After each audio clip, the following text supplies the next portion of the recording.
으악, 저게 무슨 소리야? 여보게들, 저기 바다 위에 무언가 떠 있네. 거센 파도가 몰아치던 어느 폭풍 후 날 제주 바다의 베테랑 해녀 강옥분이 이상한 것을 발견했습니다. 파도에 떠밀려온 작은 나무 상자. 그 안에는 고급 비단에 쌓인 갓난아기가 있었던 것이지요. 하지만 이 아이 그냥 평범한 아이가 아니었습니다. 바닷물의 깊이를 한눈에 알아보고 해류의 방향을 정확히 예측하며 한 번 본 물고기는 절대 잊지 않는 천재 신동이었던 것입니다. 평생 바다와 함께 살아온 거친 해녀가 피 한 방울 섞이지 않은 낯선 아이를 위해 헌신한 이야기. 과연 그녀는 이 천재 아이를 무사히 지켜낼 수 있을까요? 구름야담의 이야기가 계속될 수 있도록 구독과 좋아요로 응원의 마음을 보태주세요. 자, 그럼 바다처럼 거칠지만 세상에서 가장 깊은 사랑 이야기 지금 바로 시작합니다. 옛날 옛적 조선 후기 제주도 어느 마을에 박수령이라는 탐욕스러운 수령이 있었습니다. 제주 해녀들이 목숨 걸고 물질을 해서 캔 전복과 미역을 모조리 빼앗아 갔지요. 너희들이 바다에서 건진 것은 모두 조정의 것이니라. 박수령은 태풍이 몰아치는 날에도 해녀들을 바다로 내몰았습니다. 전복을 목해오면 너희 딸들을 모두 관비로 삼겠다. 견디다 못한 해녀들은 하나둘씩 바다 깊은 곳으로 숨어들기 시작했습니다. 살기 위해서는 숨어 지낼 수밖에 없었지요. 그 중에서도 강옥분이라는 해녀가 있었습니다. 이 여인은 한 가지 원칙이 있었으니 바로 박수령의 창고에서만 물건을 훔쳐 가난한 해녀들에게 나눠준다는 것이었지요. 하지만 의로운 해녀라는 이름이 무색하게도 그녀의 삶은 비참했습니다. 낮에는 광군의 추격에 시달리고 밤에는 동굴 속 차디찬 바람에 떨며 하루 벌어 하루 먹기도 빠듯했지요. 강옥분, 겉보기엔 바다를 호령하는 여장부 같은 사람이었습니다. 키는 훤칠하고 어깨는 떡 벌어졌으며 한번 잠수하면 일각 반약 15분이나 물속에 있을 수 있는 대단한 해녀였지요. 목소리 또한 우렁차서 한번 호미해녀들의 신호소리를 부르면 온 바다가 울릴 정도였습니다. 하지만 그녀의 진짜 모습은 달랐습니다. 밤이 되면 강옥분은 멀리 떨어진 늙은 어머니를 그리워하며 함께 숨어 사는 어린 해녀들을 달래곤 했지요. 거친 손으로 등을 토닥이며 내일은 더 나은 날이 올 것이라 위로했습니다. 동료들이 물질하다 다치면 밤새 간호하고 배고프다 하면 자신의 몫을 덜어주었습니다. 그래서 동료 해녀들은 강옥분을 우두머리가 아니라 큰언니로 여겼지요. 강옥분에게도 소박한 꿈이 있었습니다. 언젠가는 이 숨어 지내는 삶을 끝내고 평범하게 물질을 하며 밭을 일구고 살고 싶다는 꿈이었지요. 하지만 이마에 찍힌 도망친 해녀라는 낙인 때문에 그 꿈은 아득하기만 했습니다. 어느 추운 겨울밤이었습니다. 강옥분은 동료 해녀 몇 명을 데리고 박수령의 곡식 창고를 털러 갔다가 허탕을 치고 돌아오는 길이었지요. 광군이 미리 눈치를 채고 매복해 있었던 탓에 목숨만 겨우 건져 바다로 도망쳐야 했습니다. 하늘에서는 폭풍우가 쏟아져 내렸습니다. 세상이 온통 시커먼 파도로 뒤덮이는데 강옥분의 마음만큼은 더 깊이 가라앉았지요. 빈손으로 돌아가면 동료들이 또 굶어야 할 판이었습니다. 그때였습니다. 파도에 휩쓸려온 무언가가 바위에 부딪히는 소리가 들려왔지요. 강옥분은 발걸음을 멈추고 귀를 기울였습니다. 희미한 아기의 울음소리였습니다. 으앙, 으앙. 강옥분은 황급히 소리가 나는 쪽으로 달려갔습니다. 큰 바위 옆에 나무 상자가 파도에 떠밀려와 있었고 그 안에는 고급 비단 포대기에 쌓인 아기가 있었지요. 아기의 입술은 파랗게 질려 있었고 작은 손은 차갑게 식어가고 있었습니다. 이런, 강옥부는 재빨리 젖은 물옷을 벗어 아기를 감쌌습니다. 그리곤 품에 꼭 안아주었습니다. 자신의 체온으로 얼어가는 작은 생명을 녹여내기 위해서였습니다. 한참을 그렇게 품에 안고 있자 아기가 희미하게 숨을 내쉬기 시작했습니다. 강옥부는 가슴이 뭉클했습니다. 이 폭풍우 치는 밤에 누가 이렇게 어린 것을 버렸단 말인가? 아기의 얼굴을 들여다보니 오똑한 코에 또렷한 눈매가 예사롭지 않았습니다. 포대기 또한 보통 백성이 쓸 수 없는 고급 비단이었지요. 무슨 사연이 있겠구나. 강옥부는 아기를 품에 꼭 안고 동굴로 향했습니다. 폭풍우는 여전히 쏟아졌지만 그녀의 가슴속은 이상하게도 따뜻했지요. 강옥분이 아기를 안고 동굴로 돌아오자 난리가 났습니다. 언니, 그게 뭡니까? 전복도 못 구해오고 입 하나 더 늘리셨습니까? 동료들이 투덜거렸지요. 당장 내일 먹을 양식도 없는 판에 갓난아기를 데려왔으니 불평이 나올 만도 했습니다. 강옥부는 난처한 표정으로 아기를 내려다보았습니다. 그때 아기가 눈을 떴습니다. 까만 눈동자가 마치 깊은 바다처럼 반짝이더니 작은 입이 방긋 웃음을 지었지요. 아이고, 저거 봐라. 웃는구만. 투덜대던 동료 하나가 헛기침을 하며 말했습니다. 다른 해녀들도 하나둘 아기 곁으로 모여들었지요. 눈이 초롱초롱하니 영특하게 생겼는걸. 손이 참 작구만. 내 새끼손가락만 하네. 거친 해녀들이 아기 하나에 와르르 녹아내렸습니다. 하지만 문제가 있었습니다. 아기를 먹일 젖이 없었던 것이지요. 언니, 이를 어찌합니까? 이놈이 배고파 울어댑니다. 강옥부는 결심했습니다. 다음 날 새벽 강옥부는 칼과 망사리를 모두 동굴에 두고 맨몸으로 마을로 내려갔지요. 마을 여기저기에서 아이를 낳은 지 얼마 안 된 젊은 안악을 찾아다녔습니다. 부인, 부디 이 불쌍한 것 좀 살려주시오. 해녀 우두머리 강옥분이 고개를 조아리며 빌었습니다. 처음에는 겁을 먹던 안악들도 강옥분의 간절한 눈빛과 아기의 애처로운 모습에 마음이 움직였지요. 가엾기도 하지. 조금만 기다리시오. 강옥부는 그렇게 하루에도 몇 번씩 바다를 건너 마을을 오가며 젖동량을 했습니다. 거친 해녀가 아기 때문에 온 마을을 돌아다니며 굽신거리는 모습이 우스꽝스러웠지만 강옥부는 개의치 않았지요. 한 달이 지나자 아기는 제법 살이 올라 통통해졌습니다. 어느 날 저녁 강옥부는 동료들을 모아놓고 말했습니다. 이놈에게 이름을 지어줘야겠소. 동료 중 하나가 나섰습니다. 몰락한 양반 집안 출신으로 그를 아는 해녀였지요. 언니, 제가 좋은 이름을 하나 지어보겠습니다. 그래, 말해보게. 혜원이는 어떻습니까? 바다 해자의 으뜸 원자입니다. 바다의 으뜸이 되어 크게 자라라는 뜻이지요. 강옥분이 고개를 끄덕였습니다. 혜원, 좋은 이름이네. 우리가 모두 혜원이의 이모가 되는 것이로군. 그날 밤부터 동굴에는 혜원아 하고 부르는 소리가 끊이지 않았습니다. 거친 해녀들의 얼굴에 처음으로 온화한 미소가 번졌지요. 강옥부는 아기를 품에 안고 생각했습니다.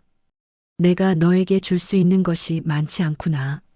하지만 이 어미는 내가 떳떳한 사람이 되도록 목숨을 다해 기르겠다. 세월은 물 흐르듯 흘러 어느덧 5년이 지났습니다. 혜원은 제법 똘똘한 5살 아이로 자랐지요. 큰 눈망울에 붉은 볼, 총명해 보이는 이마가 사랑스러웠습니다. 해녀들은 혜원을 자식처럼 아꼈습니다. 몰래 구해온 엿을 쥐어주고 따뜻한 자리를 양보하며 재미난 바다 이야기를 들려주곤 했지요. 어느 날이었습니다. 동료들이 박수령의 곡식 창고를 털어 은전 꾸러미를 가져왔습니다. 모두 합쳐 298량이나 되는 큰 돈이었지요. 그런데 몫을 나누는 과정에서 말다툼이 벌어졌습니다. 내가 4번이나 나갔고 가장 위험한 길을 갔으니 더 받아야 한다. 아니요. 나는 3번 나갔지만 광군과 맞서 싸웠으니 위험 수당을 더 받아야 하오. 나는 2번만 나갔어도 짐을 가장 많이 날랐소. 9명의 해녀가 각자 다른 조건을 내세우며 우겨댔습니다. 누구는 4번, 누구는 3번, 누구는 2번 나갔고 위험도와 짐의 양도 제각각이었지요. 강옥분도 머리가 지끈거렸습니다.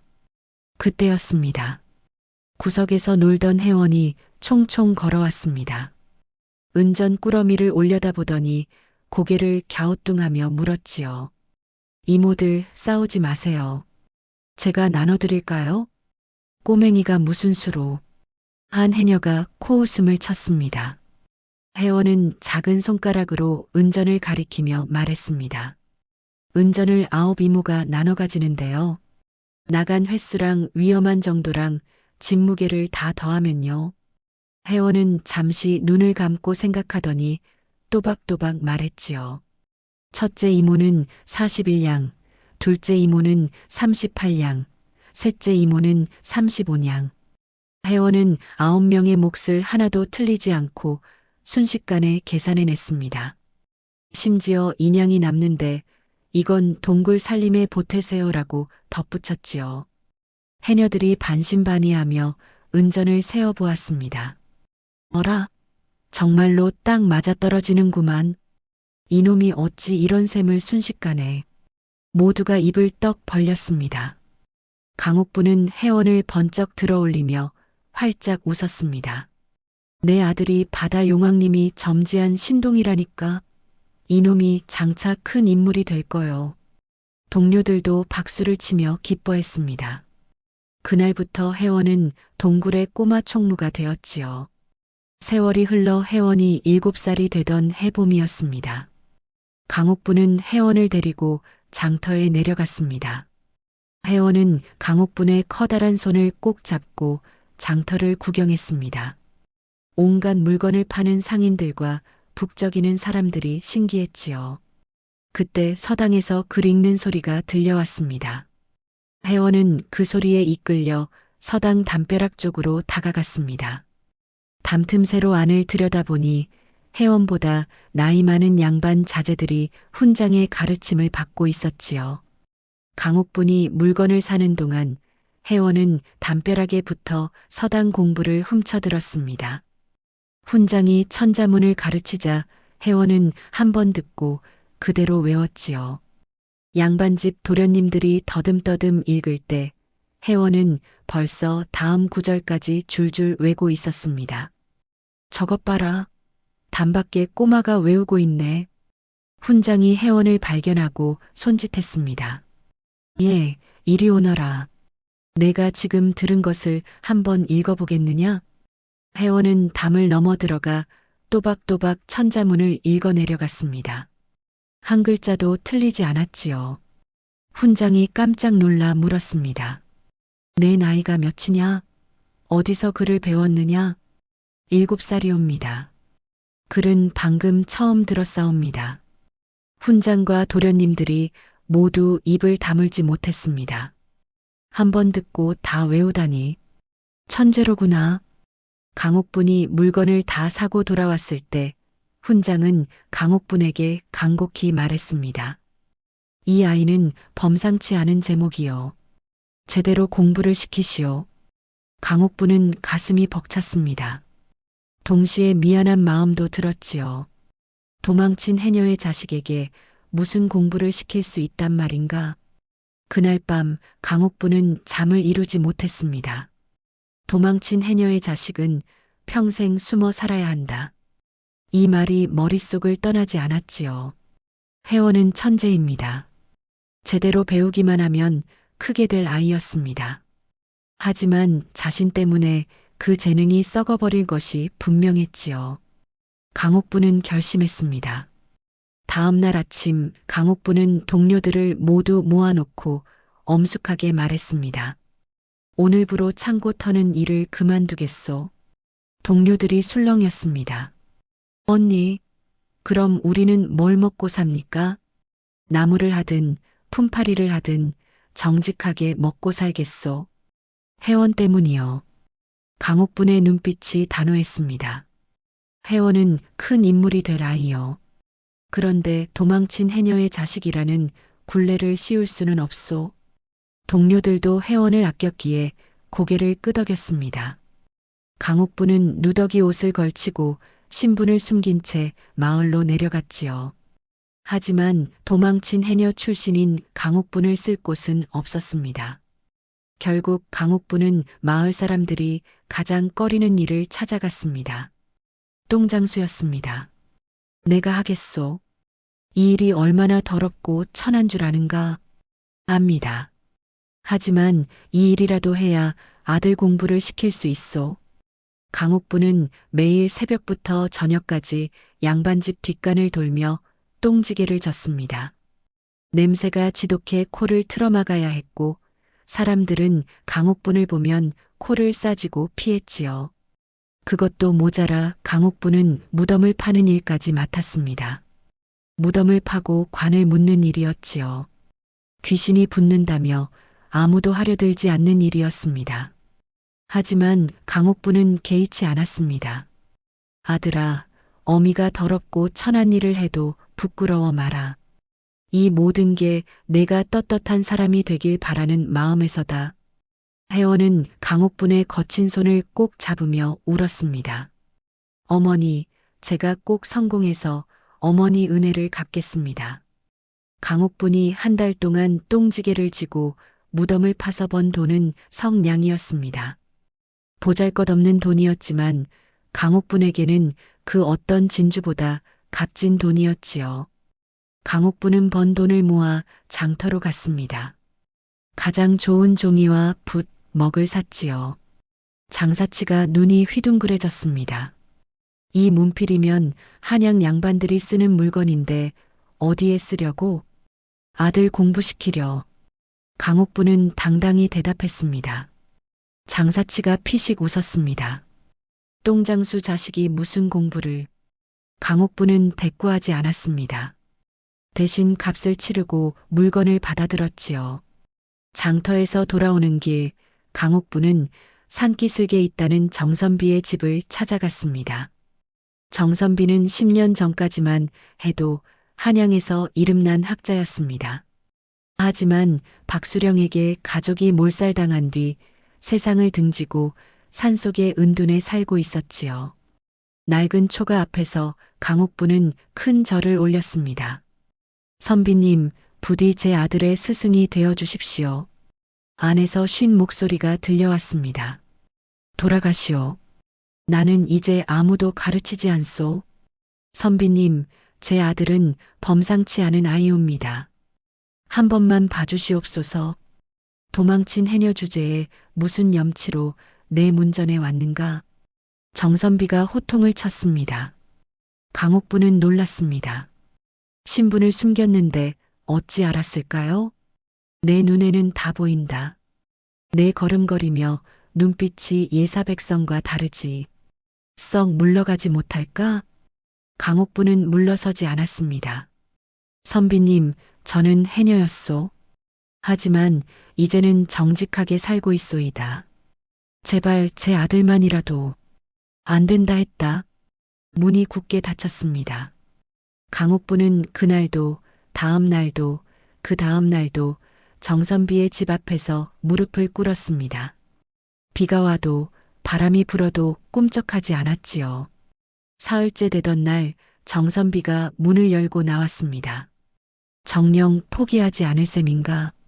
아들이 훌륭한 사람이 되는 것이 제 소원이옵니다.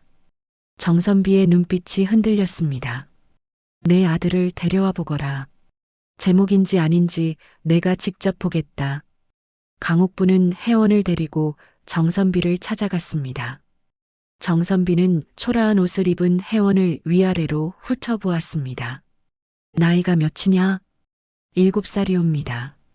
사서삼경을 아느냐? 아직 배우지 못했사옵니다. 정선비가 헛기침을 했습니다. 7살의 글도 제대로 모른다면 이미 늦었다.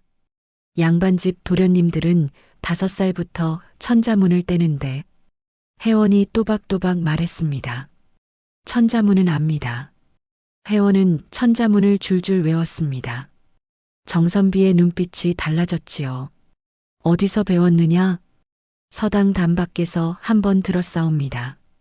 한 번 듣고 외웠다고? 정선비는 혜원의 재능을 시험해 보기로 했습니다. 그럼 내가 묻겠다. 바다와 하늘 중 무엇이 더 큰가? 어려운 질문이었습니다. 잘못 대답하면 어리석은 아이로 낙인 찍힐 수도 있는 질문이었지요. 혜원은 잠시 생각하더니 대답했습니다.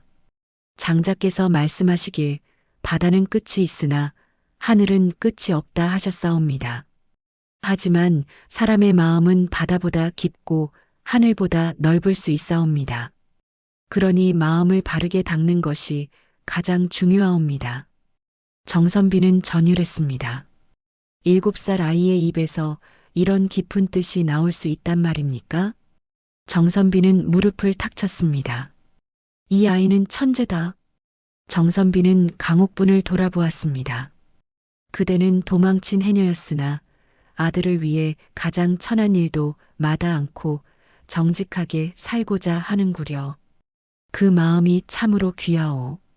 정선비의 눈가에 눈물이 맺혔습니다.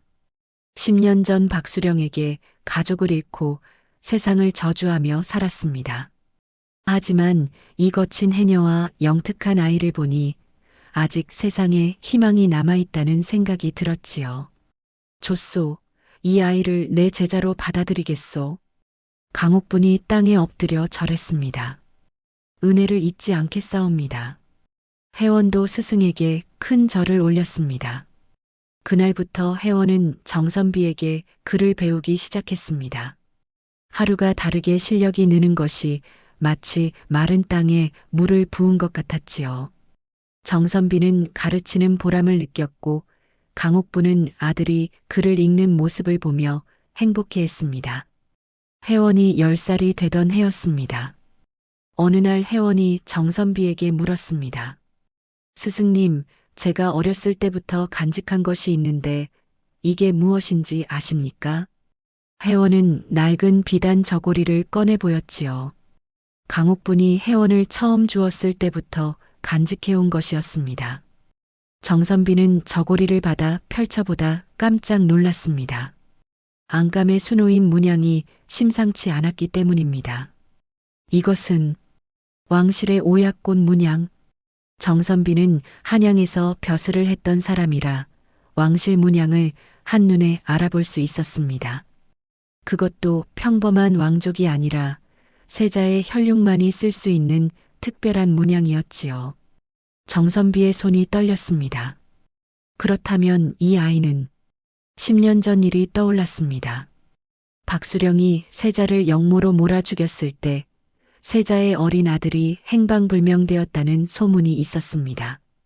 박수령이 아이를 죽이려 했지만 충직한 내관이 아이를 제주도 바다에 띄워보냈다는 이야기였지요. 이 아이가 바로 그 왕손이란 말인가? 정선비는 급히 강옥분을 불렀습니다. 이것을 어디서 구했소? 정선비가 비단 저고리를 내밀자 강옥분이 대답했습니다. 혜원을 주었을 때 함께 있었소. 왜 그러시오? 이 문양이 무엇인지 아시오? 정선비는 심호흡을 하고 말했습니다. 이것은 왕실의 문양이요. 그것도 세자의 혈육만이 쓸 수 있는. 강옥분의 얼굴이 하얗게 질렸습니다. 그럼 혜원이 10년 전 영모 사건 때 행방불명된 왕손일 가능성이 높소. 둘은 한동안 말을 잇지 못했습니다. 정선비가 먼저 입을 열었습니다. 이 사실을 조정에 알려야 하오. 혜원은 정당한 왕위 계승자요. 그러자 강옥분이 벌떡 일어나며 소리쳤습니다. 안 돼요. 왜 안 되는가? 아이의 본분을 찾아주어야 하지 않겠소? 왕손이든 뭐든 놈은 내 아들이요. 그 불구덩이 같은 궁궐에 밀어넣을 수는 없소. 강옥분의 눈에서 눈물이 흘렀습니다. 박수령이 그 사실을 알면 필시 혜원을 죽이려 들 것이요. 나는 내 아들을 잃을 수 없소. 그때 문 밖에서 작은 소리가 들렸습니다. 어머니, 혜원이 서 있었습니다. 눈물을 흘리며 떨고 있었지요. 다 들었구나. 강옥분이 혜원을 끌어안았습니다. 혜원은 강옥분의 품에서 오열했습니다. 어머니, 저는 왕손이 아니라 어머니의 아들이고 싶습니다. 절대 어머니를 떠나지 않겠습니다. 정선비도 눈시울을 붉혔습니다. 피보다 깊은 정이 이런 것이로구나. 나은 정보다 기른 정이 더 깊다는 말이 실감나는구나. 알겠소. 당분간은 비밀로 하겠소. 하지만 언젠가는 이 아이의 운명과 마주해야 할 것이요. 강옥부는 고개를 끄덕였습니다. 하지만 가슴 한구석이 무너져 내리는 것 같았지요. 그날 밤 혜원은 잠을 이루지 못했습니다. 자신이 왕손이라니 믿기지 않았습니다. 하지만 동시에 많은 것이 이해가 되었지요. 왜 자신이 버려졌는지, 왜 고급 비단 포대기에 쌓여 있었는지. 혜원은 강옥분이 코를 골며 자는 모습을 바라보았습니다. 거친 손, 굳은 살, 똥지게를 져서 굽은 허리. 모두 자신을 위한 것이었습니다. 반드시 성공하여 어머니를 편안하게 모시겠습니다. 왕손이든 뭐든 저는 강옥분의 아들입니다. 다음 날부터 혜원은 더욱 열심히 공부했습니다. 정선비는 혜원에게 사서삼경뿐만 아니라 병법과 정치학까지 가르쳤지요. 이 아이는 100년에 한 번 나올까 말까 한 천재요. 정선비가 감탄했습니다. 강옥부는 여전히 똥지게를 지고 무덤을 파며 학비를 벌었습니다. 어느 날 강옥분이 무덤을 파던 중 깊은 곳에서 천으로 싼 꾸러미를 발견했습니다. 무덤을 쓸 자리가 아닌 곳에 묻혀 있었지요. 누군가 급히 숨겨둔 것 같았습니다. 강옥부는 꾸러미를 조심스럽게 꺼내 펼쳐보았습니다. 안에는 여러 장의 종이가 들어 있었지요. 글을 몰라 알 수 없었지만 무언가 중요한 것 같았습니다. 그렇게 몇 차례 강옥부는 무덤을 파며 이상한 꾸러미들을 발견했습니다. 모두 같은 방식으로 땅속 깊이 숨겨져 있었지요. 혜원아, 이것들이 뭐냐? 혜원이 종이들을 읽어보고는 얼굴이 굳어졌습니다. 어머니, 이것은 박수령의 살인 장부입니다. 장부에는 박수령이 누구를 죽였는지 상세히 기록되어 있었습니다. 박수령을 배신하려던 수하들이 증거를 땅에 묻어뒀다가 입막음을 당한 것 같았지요. 이것만 있으면 박수령을 벌할 수 있습니다. 혜원이 흥분했습니다. 하지만 강옥부는 고개를 저었습니다. 아니다. 박수령은 권력자다. 우리 같은 천민이 덤벼다간 도리어 죽임을 당할 것이다. 일단 잘 숨겨두자. 언젠가 쓸 날이 있을 것이다.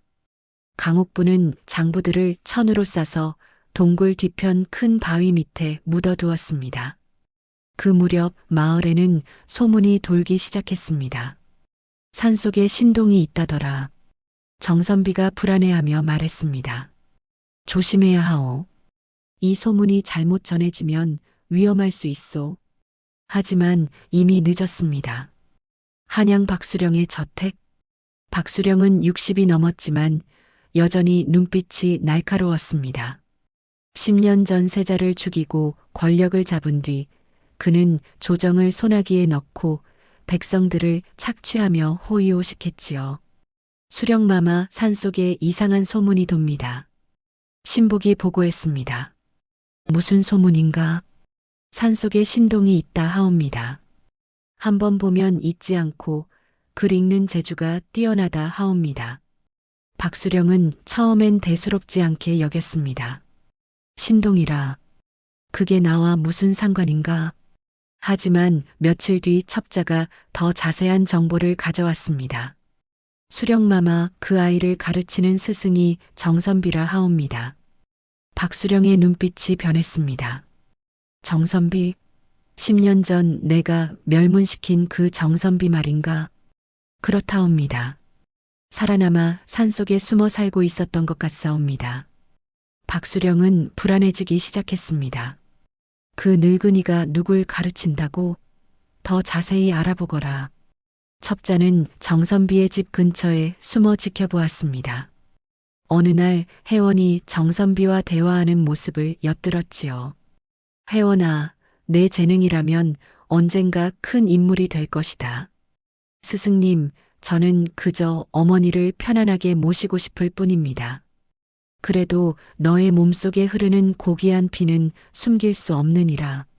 첩자는 더 자세한 내용은 듣지 못했지만 고귀한 피라는 말이 귀에 꽂혔습니다. 첩자가 박수령에게 보고했습니다. 수령마마, 아마 정선비가 그 아이에게 고귀한 피라는 말을 했다 하옵니다. 그리고 아이의 재능이 보통이 아니라 하옵니다. 박수령의 얼굴이 하얗게 질렸습니다. 설마 그 아이가 살아있단 말인가? 10년 전 세자의 아들을 죽이려 했으나 놓쳤던 기억이 떠올랐습니다. 아무리 찾아도 시신을 찾을 수 없었지요. 만약 왕손이 살아있다면 나의 모든 것이 무너질 것이다. 박수령은 식은땀이 흘렀습니다. 만약 왕손이 살아있다면 자신의 영모 조작이 밝혀질 것이었습니다. 그렇게 되면 삼족이 멸할 것이었지요. 당장 사냥꾼을 풀어 그 아이를 찾아라. 그리고 박수령의 눈빛이 차갑게 식었습니다. 흔적도 없이 없애라. 정선비도 함께 명을 받들겠나이다. 며칠 뒤 사냥꾼으로 위장한 자객들이 산으로 들어갔습니다. 그들은 마을 사람들에게 산짐승을 잡으러 왔다고 둘러댔지만 진짜 목적은 따로 있었지요. 정선비가 이상한 낌새를 눈치챘습니다. 강옥분, 수상한 자들이 산을 뒤지고 있소. 조심해야 하오. 강옥분도 긴장했습니다. 혜원을 동굴 깊숙이 숨기겠소. 하지만 자객들의 포위망은 점점 좁혀지고 있었습니다. 어느 날 밤 동굴 동료 하나가 다급히 돌아왔습니다. 언니, 정체불명의 자들이 우리를 공격했습니다. 뭐라고? 강옥분이 달려가 보니 동료가 부상을 입고 비틀거리고 있었습니다. 놈들이 우리를 해치려 합니다. 강옥분은 직감했습니다. 박수령의 지시로구나. 혜원을 노리는 것이 틀림없다. 강옥분은 급히 혜원을 불렀습니다. 혜원아, 선비님과 함께 산을 떠나거라. 싫습니다. 어머니를 두고는 못 갑니다. 혜원이 고개를 저었습니다. 말 듣거라. 내가 위험에 처하면 이 어미는 살아갈 이유가 없다. 강옥분이 호통을 쳤지만 혜원은 요지부동이었습니다. 저도 마찬가지입니다.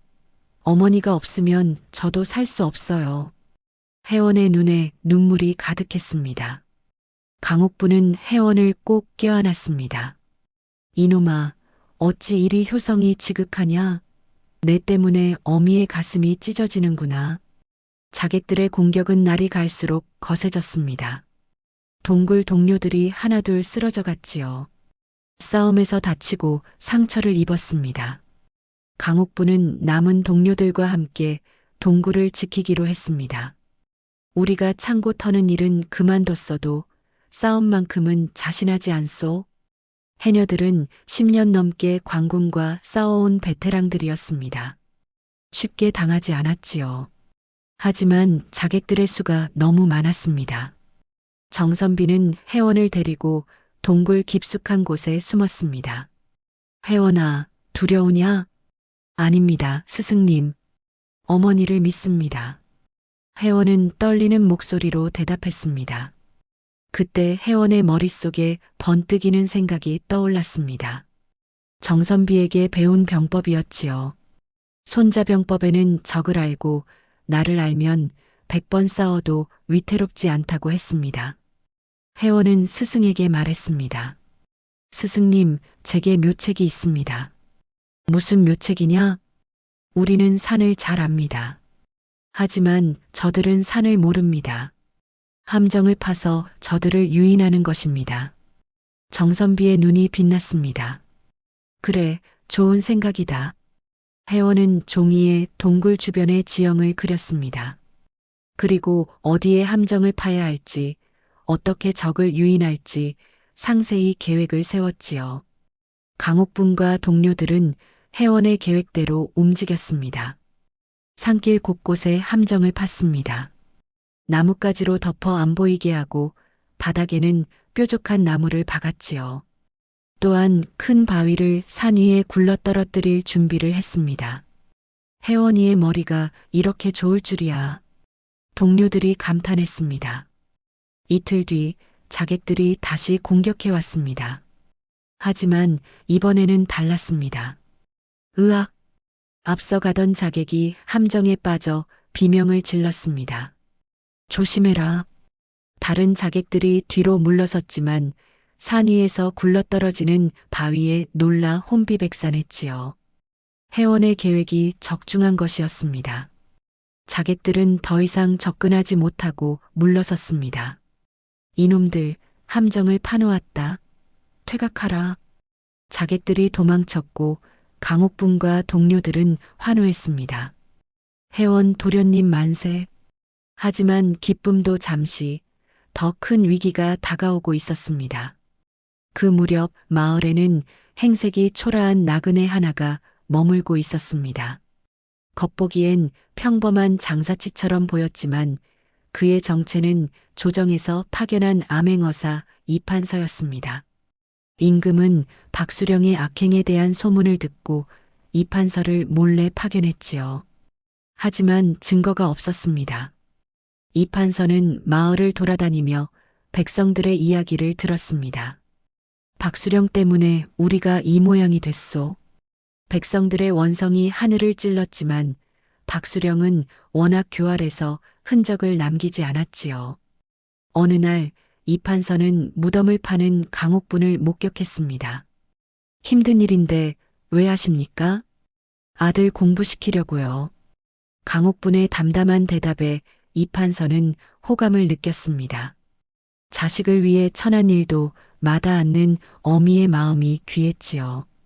며칠 뒤 이판서는 강옥분이 정기적으로 산으로 올라가는 것을 발견했습니다. 조심스럽게 뒤를 따라가니 강옥분은 동굴 뒤편 큰 바위 밑에서 무언가를 꺼내 확인하고 다시 묻었습니다. 강옥분이 완전히 떠난 뒤 이판서는 그 장소를 찾아갔습니다. 땅을 파보니 천으로 싼 꾸러미가 나왔고 안에는 여러 장의 장부가 들어 있었지요.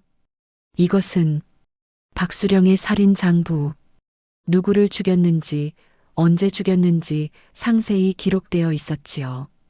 드디어 증거를 찾았구나. 이판서는 강옥분을 더 지켜보기로 했습니다. 그러던 어느 날 박수령의 자객들이 산으로 올라가는 것을 목격했습니다. 이판서는 조심스럽게 뒤를 따랐지요. 동굴에서는 치열한 전투가 벌어지고 있었습니다. 저 아이가 왕손일지도 모른다. 이판서는 직감했습니다. 박수령이 굳이 해녀들을 공격할 이유가 없었습니다. 분명 더 큰 이유가 있을 것이었지요. 이판서는 결심했습니다. 완벽한 증거를 모아 박수령을 단죄하겠다. 그리고 저 아이가 정말 왕손이라면 보호해야 한다. 이판서는 조용히 한양으로 돌아가 군사를 준비하기 시작했습니다. 하지만 박수령의 움직임이 예상보다 빨랐습니다. 자객들이 물러간 뒤 혜원은 잠시도 쉬지 않았습니다. 어머니, 적들이 다시 올 것입니다. 더 철저히 준비해야 합니다. 혜원은 동료들과 함께 동굴을 요새로 만들기 시작했습니다. 나무를 베어 울타리를 치고 높은 곳에 망루를 세웠지요. 물과 식량을 비축하고 화살과 돌을 준비했습니다. 정선비가 감탄하며 말했습니다. 혜원아, 내가 이렇게 병법에 밝을 줄은 몰랐구나. 스승님께서 가르쳐 주신 덕분입니다. 혜원은 겸손하게 대답했습니다. 하지만 혜원의 마음속에는 두려움도 있었습니다. 저들은 왜 우리를 죽이려 하는 걸까? 혹시 내가 왕손이라는 걸 알아차린 걸까? 혜원은 강옥분을 올려다보았습니다. 어머니, 저 때문에 어머니가 위험에 처하셨습니다. 어찌하면 좋을까요? 강옥분은 혜원의 머리를 쓰다듬었습니다. 두려워 마라. 어미가 지켜줄 것이다. 어머니, 혜원은 강옥분의 품에 안겼습니다. 그날 밤 혜원은 또 다른 계획을 세웠습니다. 적들이 반드시 다시 올 것이니 이번에는 완전히 격퇴해야 했지요. 혜원은 동료들에게 말했습니다. 이모들, 제 말을 잘 들어주세요. 적들이 다시 오면 이렇게 해야 합니다. 혜원은 상세한 작전을 설명했습니다. 적들을 동굴 안쪽으로 유인한 뒤에서 포위하여 도망치지 못하게 하는 것이었지요. 그리고 산 위에서 불화살을 쏘아 혼란을 일으키는 것이었습니다. 동료들은 고개를 끄덕였습니다. 도련님 말씀대로 하겠습니다. 사흘 뒤 자객들이 다시 몰려왔습니다. 이번에는 수십 명이나 되는 대규모 병력이었지요. 이번에는 놓치지 않는다. 모조리 제압하라. 자객들이 동굴로 쳐들어왔습니다. 하지만 혜원의 함정이 또다시 작동했습니다. 자객들이 함정에 빠지고 화살에 맞았습니다. 분노한 자객들은 동굴 안쪽까지 쫓아 들어왔습니다. 바로 그때였습니다. 뒤에서 해녀들이 나타나 퇴로를 차단했지요. 동시에 산 위에서 불화살이 쏟아져 내렸습니다. 포위당했다. 자객들이 패닉에 빠졌습니다. 강옥분과 동료들은 자객들을 제압했습니다. 항복하라. 자객들은 무릎을 꿇었습니다. 강옥분이 자객 두목에게 물었습니다. 누가 보낸 것이냐? 박수령이옵니다. 자객이 떨리는 목소리로 대답했습니다. 강옥분과 혜원은 서로를 바라보았습니다. 역시 박수령이로구나. 강옥분은 포로로 잡은 자객들을 꽁꽁 묶어 동굴 한쪽에 가두었습니다. 이놈들을 어찌합니까, 언니? 일단 살려두라. 혹시 쓸모가 있을지 모른다. 하지만 강옥분의 말대로 이것은 시작에 불과했습니다. 박수령은 분노했습니다. 자객들마저 실패했다는 소식을 듣고는 탁자를 내리쳤지요. 이 무능한 놈들, 해녀 몇과 아이 하나 제압하지 못하다니. 박수령은 결단을 내렸습니다. 내가 직접 가겠다. 군사를 이끌고 동굴을 불태워버리겠다. 며칠 뒤 박수령은 100여 명의 군사를 이끌고 산으로 올라왔습니다. 강옥분은 멀리서 행렬을 보고 얼굴이 굳었습니다. 저렇게 많은 병력이라니. 이번에는 함정으로 막을 수 있는 규모가 아니었습니다. 정선비가 다급히 말했습니다. 강옥분, 이제는 피해야 하오. 혜원을 데리고 도망가시오. 하지만 이미 늦었습니다. 박수령의 군사들이 동굴을 포위했지요. 안에 있는 자들은 모두 나와라. 나오지 않으면 불을 지르겠다. 박수령의 목소리가 산에 울려 퍼졌습니다. 강옥분은 혜원을 뒤로 감추며 말했습니다.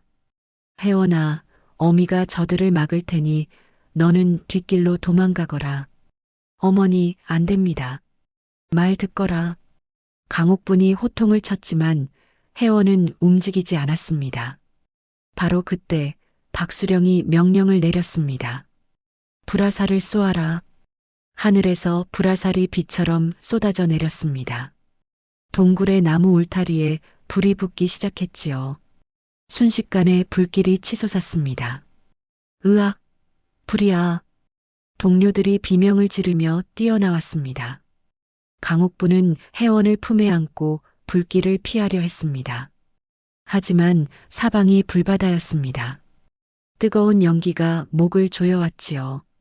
혜원이 연기에 질려 기침을 했습니다. 혜원아, 정신 차려. 강옥분이 혜원을 흔들었습니다. 그때 불화살 하나가 날아왔습니다. 혜원을 향해 날아오는 것이었지요. 강옥분은 순간적으로 몸을 날려 혜원을 감쌌습니다. 으윽!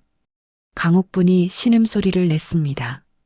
등에 무언가 맞은 것이었지요. 어머니, 혜원이 비명을 질렀습니다. 강옥분은 쓰러지며 어깨를 움켜잡았지만 혜원만은 꼭 안고 놓지 않았습니다. 혜원아, 너는 살아야 한다. 강옥분의 목소리가 점점 약해졌습니다. 너는 더 큰 세상으로 가거라. 어머니, 정신 차리세요. 혜원은 오열하며 강옥분을 흔들었습니다. 불길이 점점 다가왔습니다.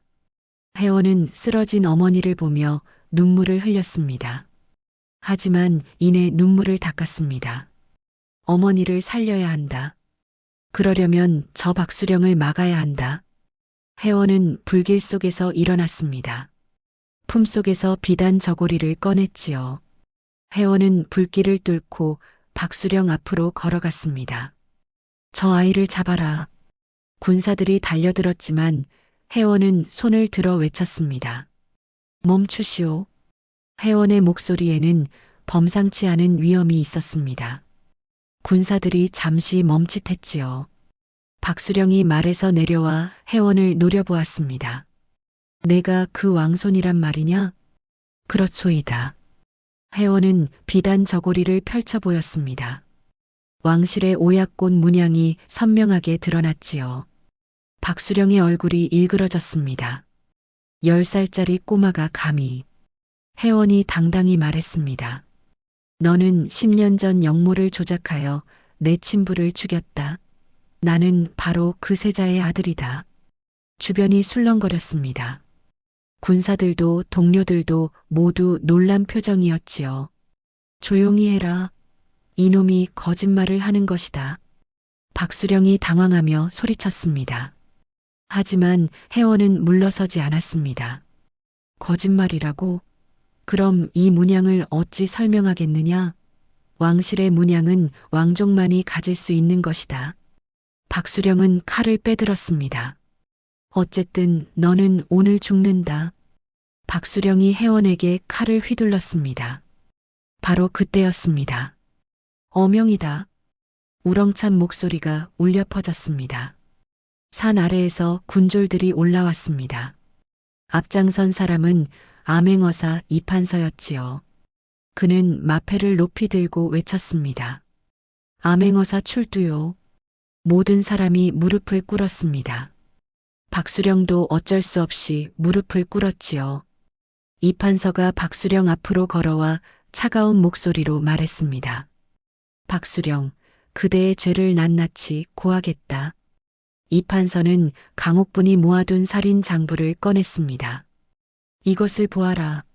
그대가 얼마나 많은 무고한 백성을 죽였는지 기록되어 있다. 박수령의 얼굴이 하얗게 질렸습니다. 그것은 어디서? 하늘이 알고 땅이 안다. 그대의 악행은 결코 숨길 수 없었다. 그대가 죽인 자들의 원한이 증거를 남긴 것이다. 이판서는 혜원을 돌아보았습니다. 그리고 이 아이는 정당한 왕족이다. 그대가 죽이려 한 세자의 아들이지. 주변 사람들이 웅성거렸습니다. 세자의 아들이라고? 그럼 박수령이 역모를 조작한 것이 사실이란 말인가? 이판서가 군졸들에게 명령했습니다. 박수령을 포박하라. 군졸들이 달려들어 박수령을 묶었습니다. 이놈들, 내가 누군지 아느냐? 나를 풀어라. 박수령이 발악했지만 소용없었지요. 이판서는 혜원에게 다가가 무릎을 꿇었습니다.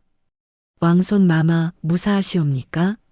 저보다 제 어머니를 살려주십시오. 혜원이 울며 강옥분을 가리켰습니다. 이판서는 급히 강옥분에게 달려갔습니다. 강옥분은 여전히 쓰러져 있었지만 아직 숨이 붙어 있었지요. 어이를 불러라. 빨리. 이판서의 명령에 군졸들이 발빠르게 움직였습니다. 혜원은 강옥분을 붙들고 흐느꼈습니다. 어머니, 죽지 마세요. 강옥분이 희미하게 눈을 떴습니다. 혜원아, 무사하구나. 예, 어머니. 저는 괜찮아요. 이제 다 끝났어요. 다행이다. 내 아들. 자랐구나. 강옥분의 손이 힘없이 떨어졌습니다. 어머니. 혜원의 절규가 산에 울려 퍼졌습니다. 어이가 도착해 강옥분을 치료했습니다. 다행히 부상이 깊지 않았지요. 목숨은 건질 수 있었습니다. 며칠만 잘 쉬면 회복될 것이옵니다. 어이의 말에 혜원은 안도의 한숨을 내쉬었습니다. 박수령은 포박된 채 한양으로 압송되었습니다. 조정에서는 박수령의 죄를 낱낱이 밝혀냈지요. 10년 전 영모 조작, 수십 명의 살인, 백성 착취, 모든 죄가 드러났습니다. 임금은 진노했습니다. 이런 역적이 내 조정에 있었다니. 박수령은 능지처 차명을 받았습니다. 그의 재산은 모두 몰수되어 백성들에게 돌아갔지요. 한편 혜원은 강옥분을 간호하며 밤낮으로 곁을 지켰습니다. 강옥분은 조금씩 회복되었습니다. 어느 날 이판서가 찾아왔습니다. 왕손 마마 임금께서 궁으로 오시라 하셨사옵니다. 혜원은 고개를 저었습니다. 저는 어머니를 떠날 수 없습니다. 하지만 왕손 마마의 신분이 무엇입니까? 저를 살린 건 왕실이 아니라 이분이십니다. 혜원은 강옥분을 가리켰습니다. 이판서는 난처한 표정을 지었습니다. 그때 강옥분이 입을 열었습니다. 혜원아, 가거라. 어머니, 너는 왕손이다. 내가 있어야 할 곳은 궁궐이란다. 싫습니다. 어머니 없이는 못 갑니다. 혜원이 고집을 부렸습니다.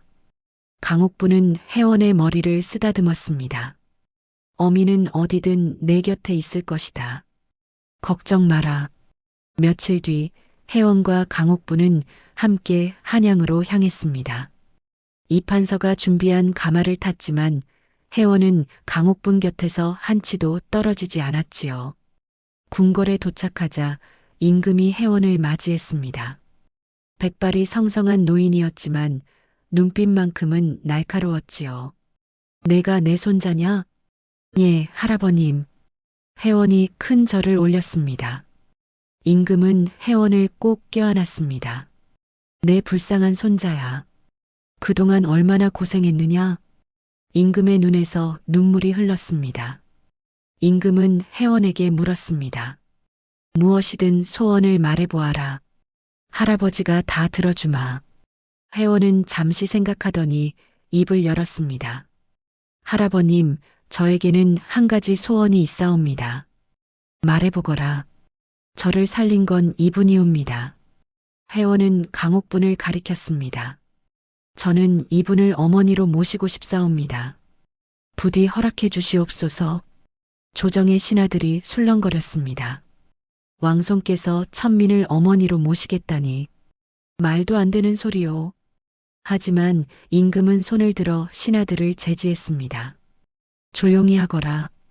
임금은 강옥분을 바라보았습니다. 그대가 내 손자를 길렀단 말이지? 그렇다옵니다, 전하. 강옥분이 떨리는 목소리로 대답했습니다. 도망친 해녀였다는데 과거에는 그러했사옵니다. 하지만 혜원을 만난 뒤로는 정직하게 살았사옵니다. 임금은 한참 동안 강옥분을 지켜보았습니다. 그리곤 고개를 끄덕였지요. 좋다. 그대의 죄를 사하겠노라. 감사옵니다, 전하. 그뿐만 아니라 그대에게 벼슬과 기와집을 내리겠다. 임금의 말에 강옥분은 어안이 벙벙했습니다. 전하, 소인은 그럴 자격이 있다. 내 손자를 목숨 걸고 지킨 충성스러운 신하가 아니냐? 임금은 혜원을 돌아보았습니다. 혜원아, 너는 왕세 손으로 책봉될 것이다. 하지만 내가 원한다면 이분을 어머니로 모셔도 좋다. 감사옵니다, 할아버님. 혜원은 기쁨의 눈물을 흘렸습니다. 강옥분도 눈물을 닦았습니다. 내가 이런 큰 은혜를 받다니. 그날 이후 강옥분은 궁궐 근처에 하사받은 큰 기와집에서 살게 되었습니다. 세월은 빠르게 흘렀습니다. 10년이 지났지요. 강옥부는 이제 머리는 백발이 되었고 허리도 굽었지만 여전히 건강했습니다. 어느 봄날 아침이었습니다. 강옥부는 큰 기와집 마당을 쓸고 있었습니다. 일하지 않아도 되는 몸이었지만 평생 몸을 움직이며 살아온 습관 때문인지 가만히 있으면 답답했지요. 마님, 또 마당 쓰십니까? 하인들이 할 일인데. 늦은 나이에 얻은 시녀가 투덜거렸습니다. 괜찮소? 몸을 움직여야 건강하오. 강옥분이 웃으며 빗자루를 들었습니다. 그때 대문이 열렸습니다. 어머니, 익숙한 목소리였습니다. 화려한 골룡포를 입은 늠름한 청년, 혜원이었습니다. 20살이 된 혜원은 훤칠한 키에 당당한 자세, 총명한 눈빛을 가진 청년으로 자라 있었지요. 새손 마마께서 오셨구려. 시녀가 무릎을 꿇으려 하자 혜원이 손을 저었습니다. 혜원은 강옥분에게 다가가 그녀의 손을 잡았습니다. 어머니, 일어나십시오. 하지만 새손 마마를. 저는 골룡포를 입었어도 어머니의 아들입니다. 절대 잊지 않겠습니다. 강옥분의 눈에서 눈물이 흘렀습니다. 혜원도 울었습니다. 모두 어머니 덕분입니다. 어머니께서 저를 주워 기르지 않으셨다면 저는 바닷속에서 익사했을 것입니다. 둘은 꼭 껴안았습니다. 곁에서 지켜보던 시녀도 눈물을 닦았지요. 혜원은 강옥분과 함께 마루에 앉았습니다. 어머니, 오늘은 좋은 소식을 가지고 왔습니다. 할아버님께서 저를 다음 임금으로 정하셨습니다. 강옥분이 깜짝 놀랐습니다. 앞으로 조선의 임금이 될 것입니다. 혜원은 강옥분의 손을 꼭 잡았습니다. 하지만 아무리 임금이 되어도 저는 어머니의 아들입니다. 그것만은 절대 변치 않을 것입니다. 강옥분은 혜원의 손을 쓰다듬었습니다. 거칠고 굳은 살 박인 손이었지만 그 손에는 따뜻한 온기가 담겨 있었지요. 봄 햇살이 마당에 따사롭게 내려앉았습니다.